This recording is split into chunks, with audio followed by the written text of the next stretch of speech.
ခုခေတ်မှာတော့တော်ခံများများကနော်ရိတ်သာတော်တရားအထုတ်လိုက်လို့မညာဘုံညာကရတာပြီးအိမ်ပြန်ရောက်ရင်ပုထုရှင်တွေပြန်ဖြစ်ကုန်တာတော်များများတွေ့နေရတယ်နော်အဲ့ဒါနည်းနည်းသတိထားကြတော့နော်ဒါကလောကုတ္တရာတရဏဂုံရဲ့အကျိုးပဲလောကုတ္တရာတရဏဂုံရဲ့အကျိုးပြီးတဲ့အခါလောကီတရဏဂုံအကျိုးတရားလေးနဲ့ပတ်သက်လို့ဘုန်းကြီးနည်းနည်းတော့ပြောချင်တယ်နော်အဲ့တော့လောကုတ္တရာတရဏဂုံက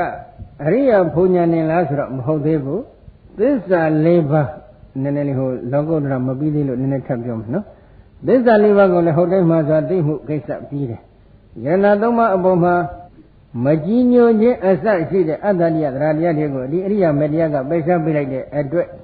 ယန္နာသုံးပါးအပေါ်၌ကြီးညိုလေးစားနေတဲ့စိတ်ထားတွေဟာလည်းအလိုလိုပြည်စည်းပြည့်စုံသွားတယ်လောကုတ္တရာတရဏဂုံလည်းတည်သွားတယ်ဒါရင်လားဆိုတော့မကသေးဘူးတဲ့နော်အပိစ္ဆအနိစ္စတိတောအနုပခမနာတိဝတေနပေတတအနိတန္တဖလဝိနိတဗံအကျိုးရင်းကတော့အရိယာဖို့မှန်းတယ်အကျိုးပြလေးတွေနည်းနည်းရှိနေသေးတယ်အဲ့ဒီအကျိုးပြကဘာတွေလဲလို့မေးတော့သစ္စာလေးပါးကိုသိခြင်းလဲပါတယ်နောက်တစ်ခုကအနိစ္စတိတောအနုပခမနာတိဝတေနအနိစ္စတိတောအနုပခမနာတိဝတေနနိစ္စစသည်တို့အစွမ်းဖြင့်မကန့်ရောက်တဲ့သဘောအဖြစ်လဲလောကုတ္တရာတရဏဂုံကြောင့်ရရှိတဲ့အကျိုးအနိတန္တကိုသိပါတဲ့ဘာပြောတာလဲဆိုတော့ဒီလိုသင်္ခါရတရားတွေကိုအနိစ္စဒုက္ခအနတ္တလက္ခဏာရေးသုံးတန်တင်ပြီးတော့ဝိပဿနာရှုတယ်ဒုက္ခသစ္စာသမုဒယသစ္စာအမြင်ရတဲ့သင်္ခါရတရားတွေကိုလက္ခဏာရေးသုံးတန်တင်ပြီးဝိပဿနာရှုလိုက်တဲ့အခါဝိပဿနာဉာဏ်နဲ့ရင့်ကျက်လာတဲ့အဆုံးကြမှအရိယာမဉ္ဇဉ်ဘုံဉာဏ်ကပေါ်လာတယ်ပေါ်လာလိုက်တဲ့အချိန်ကမှထိုအရိယာမဉ္ဇဉ်ဘုံဉာဏ်ကသစ္စာလေးပါးကိုမသိအောင်ဖုံးထားတဲ့မောဟကိုလည်းပိတ်ရှားတယ်ဒီသင်္ခါရတရားတွေရဲ့အနိစ္စအချက်ဒုက္ခအချက်အနတ္တအချက်အတုပအချက်တွေကိုမသိအောင်ဖုံးထားတဲ့မောဟတရားတွေကိုလည်းပိတ်ရှားပေးလိုက်တယ်ပိတ်ရှားပေးလိုက်တဲ့အတွက်ထိုအရိယာတော်ကောင်းကနောက်တစ်ဖက်ပဲသင်္ခါရတရားကိုမစွန့်နေသလို့ဘယ်တော့မှမရှိဘူးဒုက္ခလို့ဘယ်တော့မှမရှိဘူးသုဘလို့ဘယ်တော့မှမရှိဘူးအတ္တလို့ဘယ်တော့မှမရှိဘူးဒါရင်လားဆိုတော့မကသေးဘူးအမိကိုဘယ်တော့မှမတတ်ဘူးအဖကိုဘယ်တော့မှမတတ်ဘူးယဟနာပုဂ္ဂိုလ်ကိုဘယ်တော့မှမတတ်ဘူးသံဃာကိုဘယ်တော့မှမသိခွဲဘူးအဉ္ဉံတတ္တရဩဒိသေယနေတထနာဝိသတိဖယားတရားသံဃာဆိုတဲ့ယရဏသုံးပါးမှတပါးအခြားသောအထက်ဆရာကြီးအောက်ဆရာကြီးအစရှိတဲ့ဂိုင်းဆရာအတိအကျကိုလည်းဆရာအဖြစ်နဲ့ဘယ်တော့မှမရည်ညွှန်းဘူးတဲ့မနှဲလေးကိုလည်းမကိုးခွဲဘူးမနှဲလေးလည်းမကိုးခွဲဘူးဥရှင်ကြီးလည်းမကိုးခွဲဘူးဥရှင်လေးလည်းမကိုးခွဲဘူး39မင်းလည်းမကိုးခွဲဘူး36မင်းလည်းမကိုးခွဲဘူးဘာကုန်းမှမကိုးခွဲဘူးဘုရားတရားသံဃာဆိုတဲ့ယရဏသုံးပါးရဲ့ပြင်ဘက်မှာရှိတဲ့ပုဂ္ဂိုလ်တွေကိုဆရာအဖြစ်နဲ့ဘယ်တော့မှရည်ညွှန်းပြီးကိုယ်ကိုယ်စိတ်ကမှုဘယ်တော့မှမလုပ်ပါဘူးတဲ့ဘယ်နဲ့တော့တက္ကကြီးတွေဒုမကြီးတွေမကောင်းဘူးလားကောင်းတယ်ဒါလောကုတ္တရာတရဏဂုံဒီသွားရင်ဒီအကျိုးလေးတွေရတယ်ဒါပြင်နဲ့လောကီယတရဏဂုံနဲ့ပတ်သက်လို့အကျိုးကိုနည်းနည်းဆက်ပြောမယ်လောကီတရဏဂုံကနံပါတ်1ဘဝတံပရာကောင်းရာသုဂတိဆိုတဲ့ဘုံဘဝနဲ့ပြည့်စုံခြင်းနံပါတ်2ဘောဂတံပရာစည်းစိမ်ဥစ္စာနဲ့ပြည့်စုံခြင်းဆိုတဲ့ဒီအကျိုးကိုရတယ်ဒီအကျိုးရပုံနဲ့ပတ်သက်ပြီးတော့မြတ်စွာဘုရားကဟောထားတဲ့ဟောကြားချက်ကလေးရှိတယ်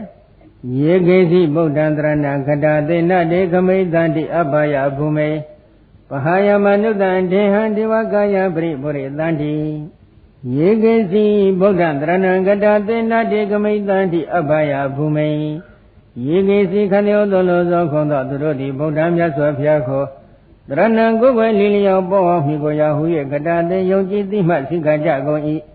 တေထိုပုဂ္ဂိုလ်တို့သည်အပ္ပယဘူမိအပေဘုံတို့နဂမိတန္တိမလာရောက်ကြရအကုန်လက်တံအပေကိုဘယ်တော့မှမရောက်ဘူးတဲ့မာနုတန္တိဟံလုခန္ဓာကိုယ်ကိုဘာယပဲစွန့်ထားခဲ့၍ဒေဝကာယနဗ္ဗိနာလောကနခန္ဓာကိုယ်ကိုပရိပုရိသန္တိပြည့်စုံစေကြကုန်လက်တံဘေလွန်သွားတဲ့အချိန်ခါမှာလုခန္ဓာကိုယ်ကြီးစွန့်ထားခဲ့ပြီးတော့နခန္ဓာကိုယ်ကိုပြည့်စည်ပြည့်စုံစေကြလိမ့်မယ်ဒါကလောကုတ္တရာတရဏဂုံစောင့်တည်တဲ့အကျိုးပဲအဲ့ဒီအကျိုးနဲ့ပတ်သက်ပြီးတော့ရှင်မမောက္ကလံကိုရမြတ်ကြီးနဲ့တရားမင်းကြီးတို့တွေ့ဆုံခန်းလေးကိုလည်းအထက်ကရာကဖော်ပြထားပါတယ်နော်ဒီချိန်မှာတရားမင်းကရှင်သောနတ်တွေနဲ့အတူတကွရှင်မမောက္ကလံထံချင်းကလာတယ်ရှင်မမောက္ကလံထံချင်းကပြီးတော့လာတဲ့အချိန်ခါမှာရှင်မမောက္ကလံကိုရောမြတ်ကြီးကတရားမင်းကြီးကိုဗာဆုံးမှလဲသာဓုခောတိဝါဒမိန္ဒဗုဒ္ဓံတရဏဂမနဟောတိဗုဒ္ဓံတရဏဂမနဟေတုခောတိဝါဒမိန္ဒဤဝ မိတေကိစေတတ္တကာယတဗေဒပရမရဏတုကတိသက္ခလောကဥပပိသန္တိတေအညေတေဝေတတဟိဌာနေဟိအဓိကနန္တိဒိဗေနအာယုဏဒိဗေနဝနေနဒိဗေနဒုခေနဒိဗေနယတိနဒိဗေနအာဓိပတိယေနဒိဗေဟိရူပေဟိတတေဟိကန္တေဟိရတေဟိဖုဒ္ဓဘေဟိတက္ကရောတရားနတ်တို့ကိုအစိုးရပေးသောတက္ကရောတရားဘုရားယရဏကိုကိုဝေစိကခြင်းသည်တရားယရဏကိုကိုဝေစိကခြင်းသည်သံဃာယရဏကိုကိုဝေစိကခြင်းသည်သိကောင်းတယ်နော်ဘုရားယရဏကိုကိုဝေစိကခြင်းသည်ဟူသောအကြောင်းကြောင့်တရားယရဏတော်ကိုကိုဝေစိကခြင်းသည်ဟူသောအကြောင်းကြောင့်သံဃာယရဏကိုကိုဝေစိကခြင်းသည်ဟူသောအကြောင်းကြောင့်အကျိုးသောတတ္တဝါတွေသည်ခန္ဓာကိုယ်ပြည့်စည်ပြီးတဲ့နောက်ကာလသိပြီးတဲ့နောက်ပိုင်းကာလမှာနတ်ရွာဒုက္ခတိသို့ဆက်ရောက်ပြီးပရိသန္တိအဖြစ်ဒီနေကြရပါတယ်ထိုနတ်ပြည်နတ်လောကရောက်ရှိသွားတဲ့ထိုနတ်သားတွေဟာတရဏဂုံဒီနေတဲ့နတ်သားတွေဟာအခြားသောနတ်တွေကိုဆေဌာနမှလွှမ်းမိုးပြီးတော့အနိုင်ယူလို့ရပါတယ်ဆေဌာနကဘာလဲလို့မြည်တော့ဒိဗ္ဗအာယုနတ်တို့သက်တမ်းအဖြစ်လေတခြားနတ်တွေတဲ့တရဏဂုံမတည်တဲ့နတ်တွေတဲ့ဘိုးပြီးအသက်ရှိတယ်ဒိဗ္ဗဝနနတ်တို့ရဲ့ရုပ်အဆင်းကိုကြည့်လိုက်လို့ရှင်လေတရဏဂုံတည်နေတဲ့ပုဂ္ဂိုလ်ရဲ့ရုပ်အဆင်းကတရဏဂုံမတည်တဲ့နတ်တွေတဲ့ပို့ပြီးတော့လှနေတယ်ဒိဗ္ဗဒုက္ခတရဏဂုံတည်နေတဲ့နတ်တွေရဲ့ချမ်းသာဒုက္ခကတရဏဂုံမတည်တဲ့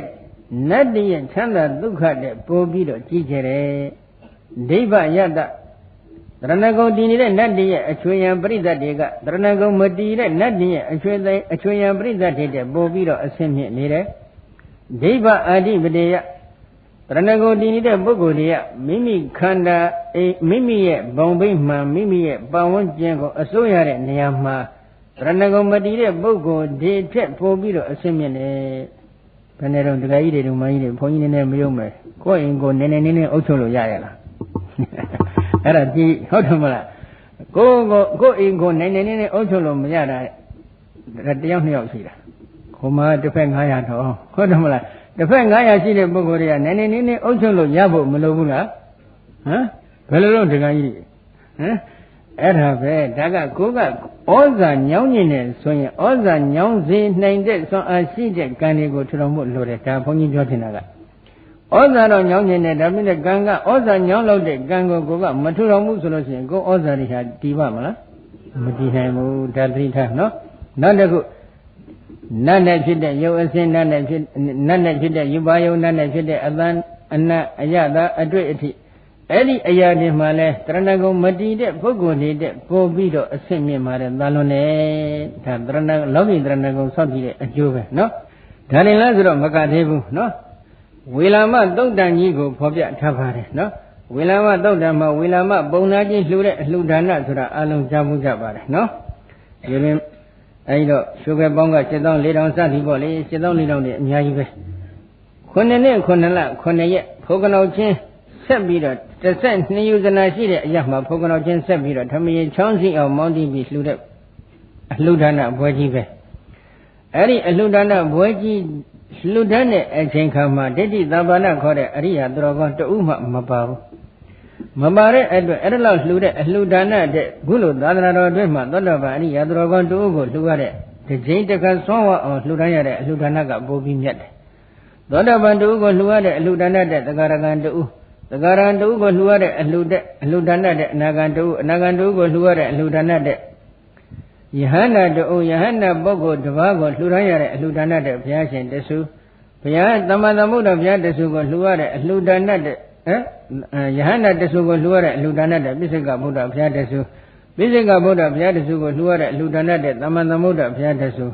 သမ္မာသမ္ဗုဒ္ဓဘုရားတဆူကိုဇွန်တထဝအောင်လှူရတဲ့အလှူဒါနထက်ကြောင်းတစ်ကြောင်းဆောက်လုပ်ပြီးတော့တန်ခိကကြောင်းတစ်ကြောင်းဆောက်လုပ်ပြီးလှူဒန်းတဲ့အလှူဒါနကပို့ပြီးတော့အကျိုးကြီးပါတယ်တဲ့နော်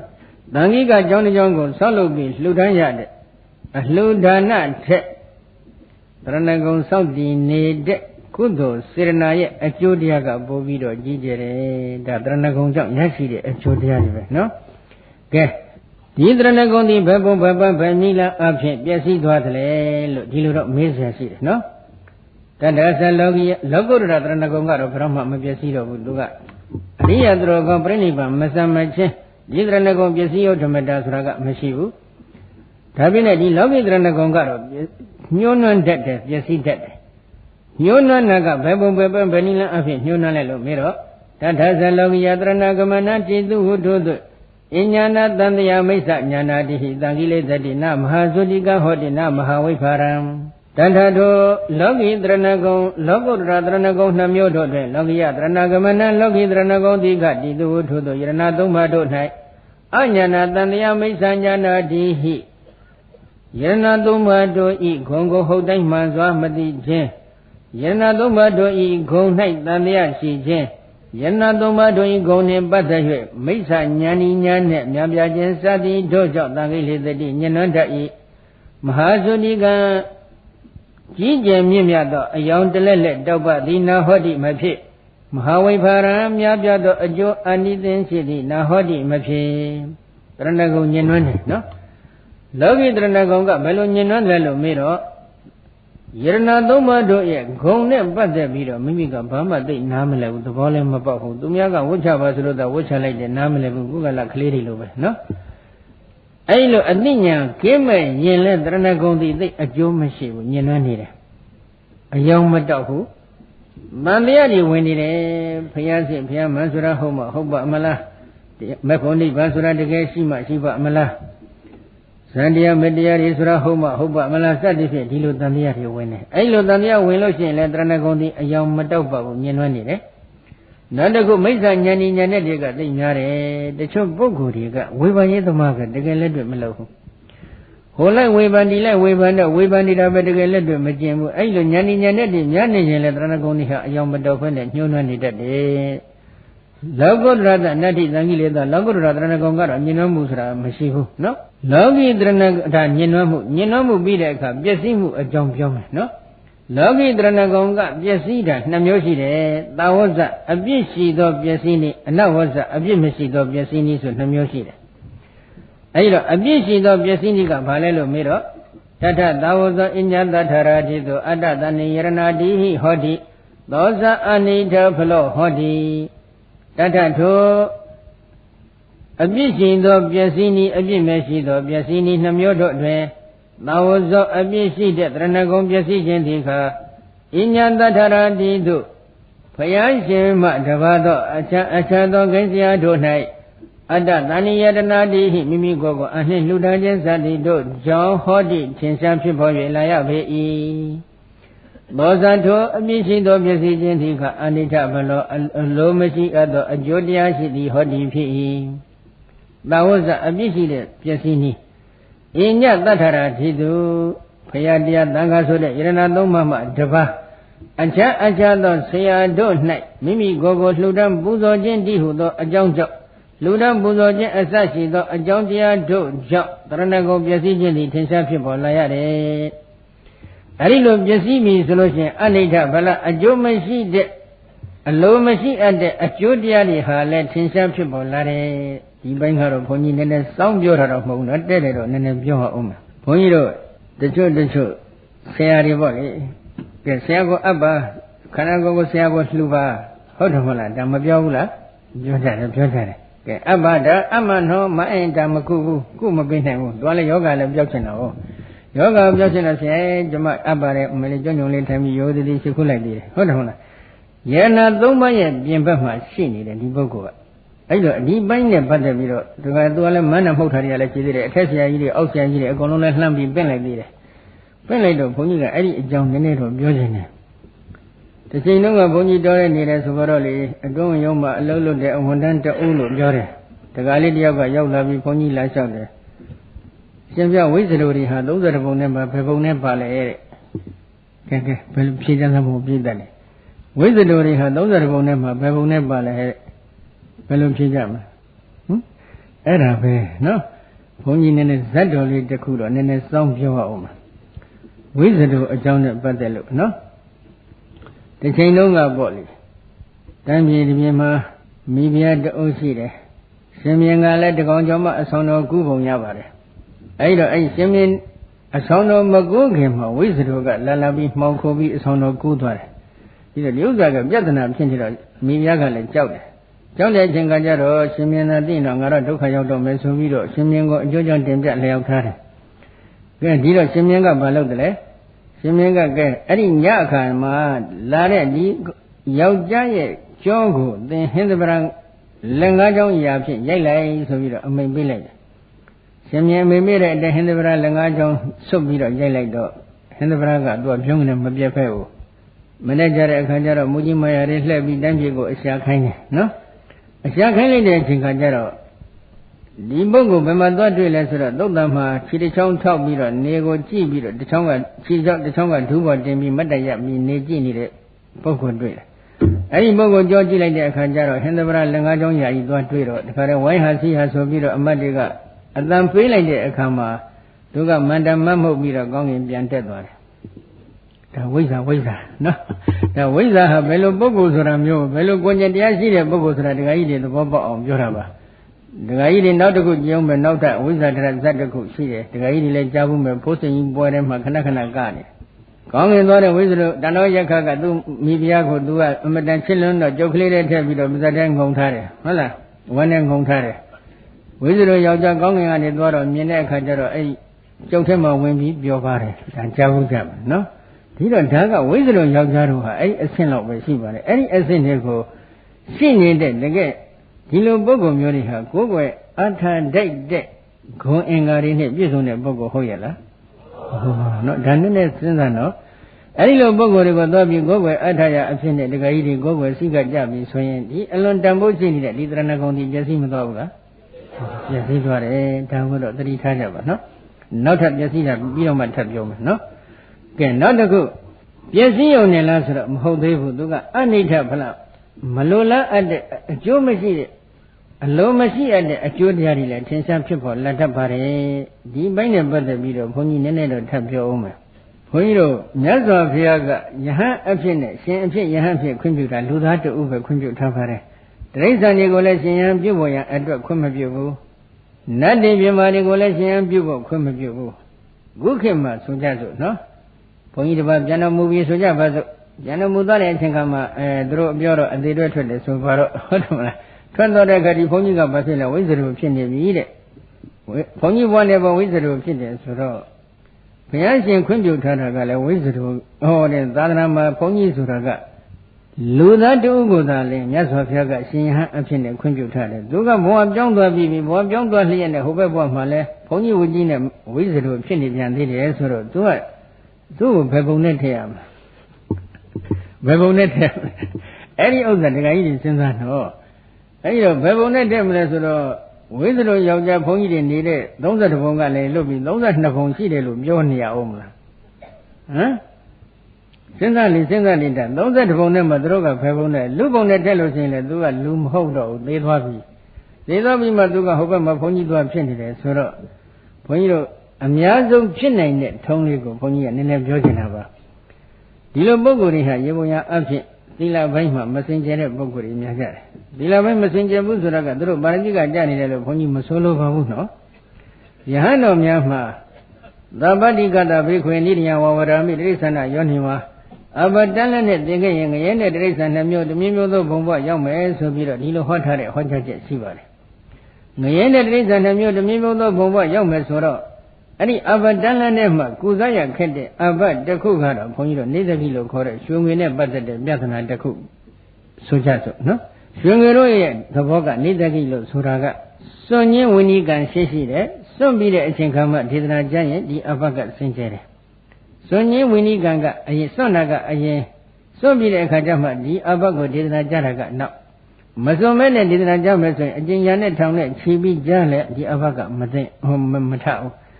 မထတဲ့အခါကျတော့ဒီအဘတန်လက်နဲ့သေသွားခဲ့ရင်သဗ္ဗတိကတဘိခွေနိရိယဝဝရမိတိရစ္ဆာနယောနိဝါအဘတန်လက်နဲ့သေခဲ့ရင်ငရဲနဲ့တိရစ္ဆာန်2မျိုးတစ်မျိုးမျိုးသောဘုံဘဝရောက်မယ်ဆိုတဲ့ဒီဘုရားဟောကသင်္ချမ်းရှိနေတဲ့အချိန်ခါကျတော့ဘုန်းကြီးတို့ဒီဘုရားဟောအရာပြောမယ်ဆိုလို့ရှိရင်ဒီအဘတန်လက်နဲ့သေတဲ့ပုဂ္ဂိုလ်တွေကငရဲနဲ့တိရစ္ဆာန်2မျိုးတစ်မျိုးမျိုးသောဘုံဘဝရောက်မယ်ဆိုတော့ဟိုဘက်ထိပ်ဒီဘက်ထိပ်ပြိတ်လိုက်တာပဲဟိုဘက်ထိပ်ဒီဘက်ထိပ်ပြိတ်တယ်ဆိုတာကအစိုးဆုံးအပယ်လေးပုံမှာအစိုးဆုံးကငရဲအပေါ်ဆုံးကတိရစ္ဆာန်ပေါ့တိရစ္ဆာန်လည်းဖြစ်နိုင်တယ်ငရဲလည်းရောက်နိုင်တယ်ဆိုတော့အလေကောင်ကပိတ်တဲ့ဘုရားလည်းအကျုံးဝင်သွားပါတယ်ဒီတော့ဒီဖြစ်နိုင်တဲ့ဥစ္စာကသူက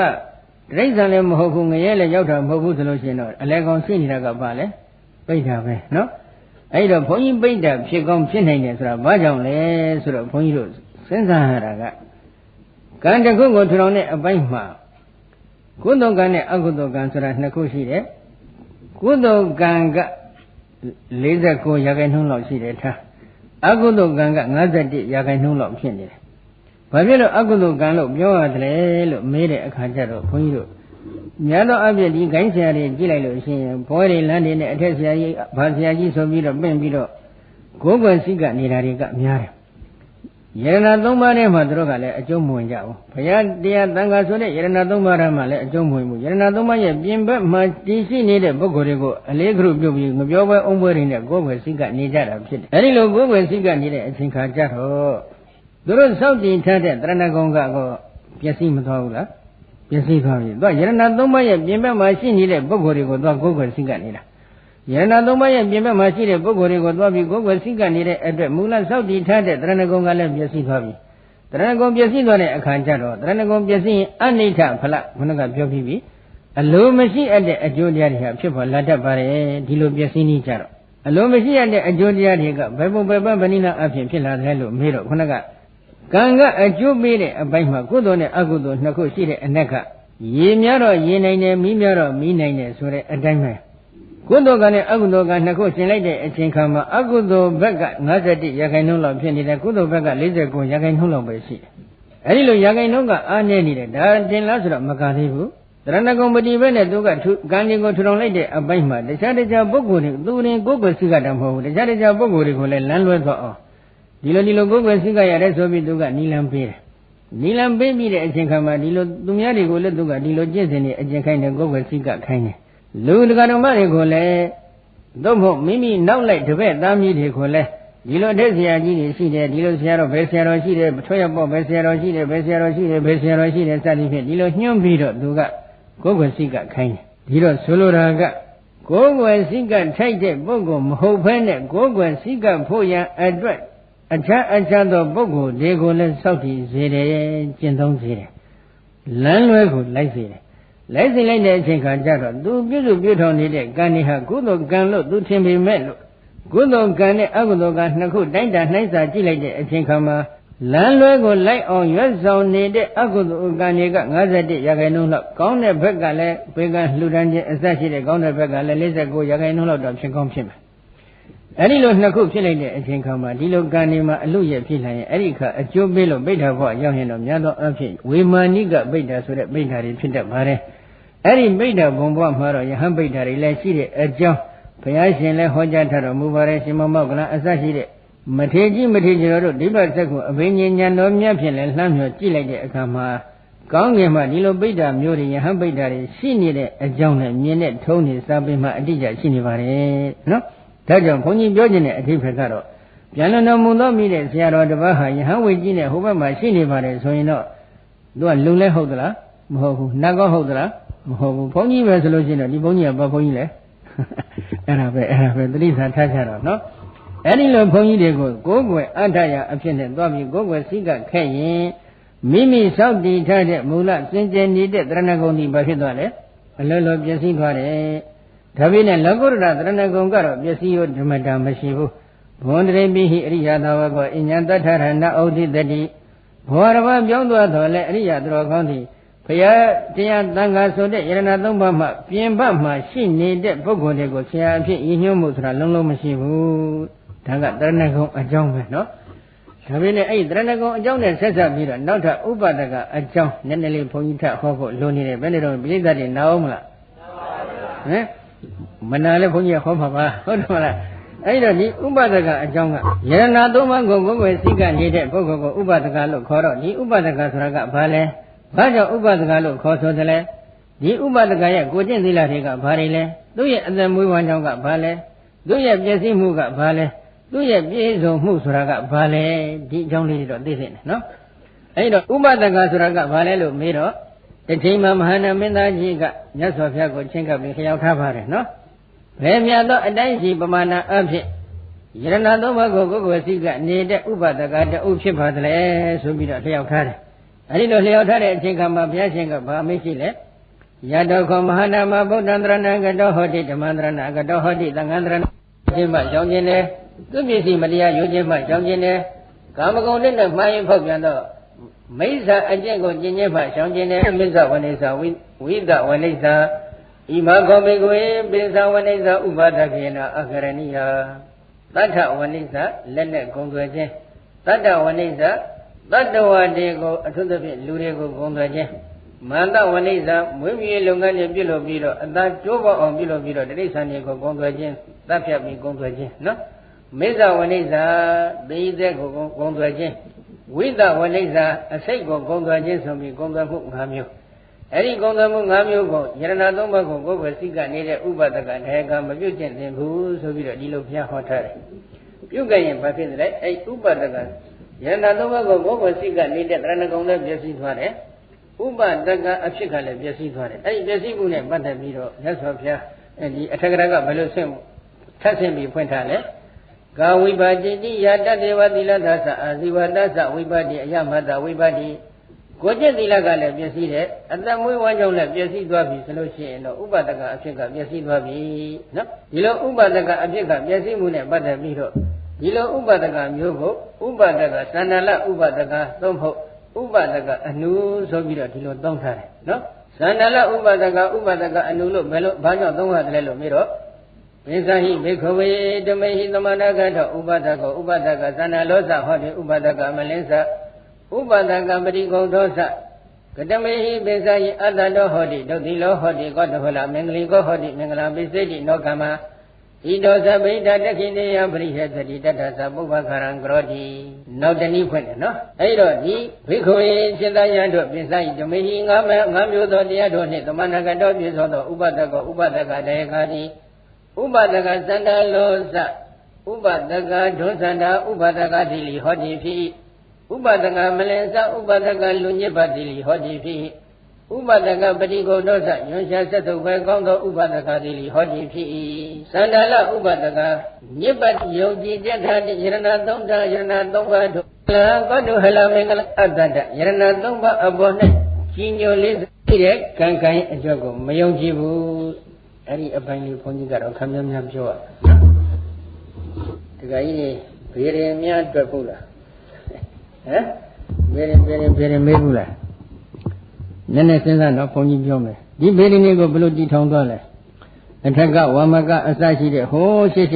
တုန်းကဘုရားမပွင့်ခင်နှစ်ပေါင်းများစွာတည်းကတည်ရှိခဲ့တဲ့ယသိတွေကတည်ထောင်သွားတာအဲ့တော့ဒီယသိတွေတည်ထောင်သွားတဲ့အချိန်ခါမှာခုနှစ်တက္ကရာနဲ့ကြောင်းမြန်လှမ်းပြီးပြန်တွက်ကြည့်ပါဘယ်နှခုနှစ်ကဆိုတာတော့မှအတိအကျခဏချပြီးရတွက်လို့မရတော့ဘူးအဲ့ဒီယသိတွေကဒီနေ့ဗမာပြည်မှာသုံးနေတဲ့ခုနှစ်ဘယ်လောက်လဲ1366ခုဟုတ်မလားအဲ့ဒီ1366ခုနှစ်ကိုတီးပြီးတော့9နဲ့စား10နဲ့စားဘာကျွင်းရင်ဘာဖြစ်မယ်ဆိုပြီးတော့မင်းတို့ဟောရမယ်လို့ဟောခင်းထုတ်ပါမလားစဉ်းစားလေသူတို့ပြောနေတဲ့ခုနှစ်သက်ခေကသူတို့ခေတ်ကခုနှစ်သက်ခေဆိုရင်တော့ဟုတ်သေးတာပေါ့အခုသူတို့ခေတ်ခုနှစ်သက်ခေဟုတ်လားမဟုတ်ဘူးခုနှစ်သက်ခေတွေကအများကြီးကွာသွားပြီအဲ့ဒီခုနှစ်သက်ခေတွေအများကြီးကွာသွားတဲ့အချိန်ကမှ1366တီးပြီး9နဲ့စားဘာကျွင်းရင်ဘာဖြစ်မယ်10နဲ့စားဘာကျွင်းရင်ဘာဖြစ်မယ်အဲ့ဒီလိုဟောတော့ကမူလိုက်ဘေရင်ကိုကြီးထွင်ထားတဲ့ယသိတွေရဲ့ဟောကြားချက်ကိုဟုတ်သေးလားမဟုတ်ကံကံရဲ့အကျိုးကိုဒါမယုံကြည်ပဲနဲ့ခုနကုစား၈ကုစားဘာကျွင်းဘာဖြစ်မယ်ဆိုပြီးတော့လောကီမင်္ဂလာတွေကိုလေ့လာလိုက်စားမှုများလောကီမင်္ဂလာတွေကိုလေ့လာလိုက်စားမှုများလို့ရှိရင်တရဏဂုံလည်းပြည့်စည်တယ်မလိုလားအပ်တဲ့အကျိုးတရားတွေလည်းရလာတယ်နောက်တစ်ခုဘုန်းကြီးထပ်ပြောဦးမယ်ဒီခုနကုနဲ့စား၈ခုနဲ့စားဆိုပြီးတော့ဘာတက္ကရိကိုဒီခုနကုနဲ့စား၈ခုနဲ့စားဆိုတဲ့ဒီယသိတွေပေါ်စဉ်အချိန်ခါတုန်းကဘုရားဆိုတာပွင့်မလားဟမ်မပွင့်သေးဘူးဘုရားဆိုတာဘယ်နေရာနေမှတော့မသိသေးဘူးအဲ့ဒီယသိတွေကဘုရားမှာစီမီလေးသွားပြီးသက်စီပူဇော်လိုက်လေဟုတ်တယ်မလားပန်းလေးသက်စီသွားပူဇော်လိုက်ရှားမီလေးသွားပြီးသက်စီပူဇော်လိုက်အဲ့ဒီလိုရရအချက်ခိုင်းတာတွေရောလုပ်ပါမလားဟမ်သူတို့ခက်ကဒီယသိတွေပေါ်နေတဲ့အချိန်ခါတုန်းကဒီဘုရားဆိုတာအတန်တော့မကြားရသေးဘူးဒါကြောင့်ဒီယသိတွေရဲ့အာဘောကဟုတ်ပါမလားအခုဘုရားမှာတော့ပြီးသက်စီရှင်ကြီးလေးပူဇော်လိုက်သက်စီရေချမ်းလေးပူဇော်လိုက်သက်စီရှားမီလေးပူဇော်လိုက်လို့ဒီလိုပြောနေတာဒီဟာမူလဒီဝေဒကျမ်းတွေကိုတီထွင်နေတဲ့ယသိတွေရဲ့အာဘောဟုတ်ကဲ့လားအဲ့ဒီလိုမဟုတ်တဲ့ဟာတွေကိုလူသားတွေကိုယုံကြည်စေတယ်ဆိုတဲ့ဒီလုပ်ငန်းရပ်ဒီလောကီမင်္ဂလာတွေကိုလေ့လာလိုက်စားမှုများတာ